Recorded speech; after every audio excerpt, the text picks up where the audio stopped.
I feel like this is the perfect book that people have always read whenever, like say the Nazis are taking over or the Soviets are taking over. This book really speaks to people who are being overwhelmed and taken control of by evil forces.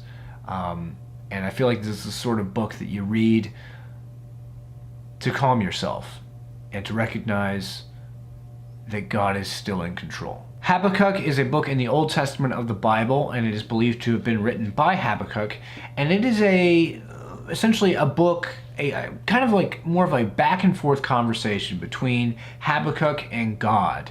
At this current time, this was written was whenever the Babylonians were beginning to take over. They were beginning to, do what they had been prophesied to do for so long. They were, crushing the Israelites, crushing everybody.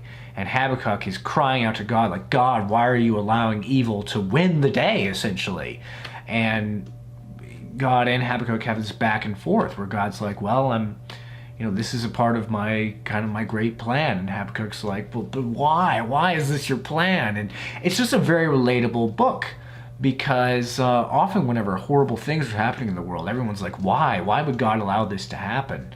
And I don't know, I just thought it was a really, really powerful book here, because you could tell Habakkuk had so much love for his people, and he wanted God to be merciful to them, and he couldn't understand why God was allowing the Babylonians to, do evil without, any sort of hindrance. But overall, I really, really liked this book, because God consistently says, oh, don't worry, Habakkuk. The Babylonians will get what they've got coming to them. But for right now, they serve a purpose in the history of the world.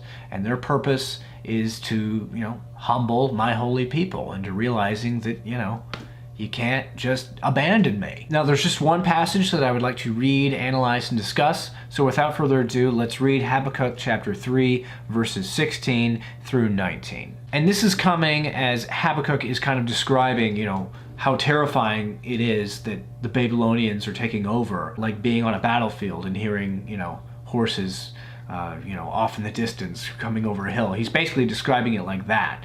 So just know that going in, as I read this passage. I heard and my heart pounded, my lips quivered at the sound.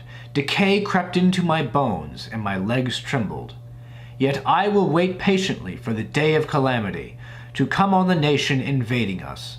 Though the fig tree does not bud, and there are no grapes on the vines, though the olive crop fails, and the fields produce no food, though there are no sheep in the pen, and no cattle in the stalls, yet I will rejoice in the Lord. I will be joyful in God my Savior. The sovereign Lord is my strength. He makes my feet like the feet of a deer. He enables me to go on the heights. This particular passage, Habakkuk's attitude, reminds me of the core message of the book of Job. Job is a very complicated book. You can check out my review of that if you would like to. But the central message of the book of Job is, remember that God is always in control, and that God works all things together for good for those who love God and for those who are called according to his purpose. That's the big message of Job, because of course Job's whole life is destroyed consistently throughout that book, and he's like, why God, why God, why God? And God comes in at the end, and he's like, Job, were you there when I made the earth? Were you there whenever I, filled the seas, did all these amazing things? Why would you think that you know better when you have no idea how I could do all of these things? In other words, the message was, look, God is in control. Trust him. You will be okay. The good will prevail.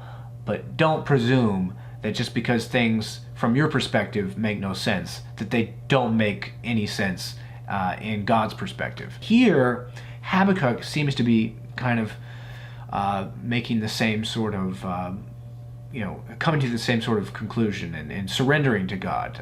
He's basically like, look, although, everything seems to be falling apart, I'm going to rejoice in the Lord, rejoice in God my Savior. I'm going to surrender to God, trust that he is in control, and I'm not going to presume that I, a mere mortal man, you know, could do any better. Anyways, though, ladies and gentlemen, those are my thoughts on the book of Habakkuk. I really got a whole lot out of it, but now I want to know, what did you get out of it? Did you read the book, first of all? If you did, please let me know what you thought of the book.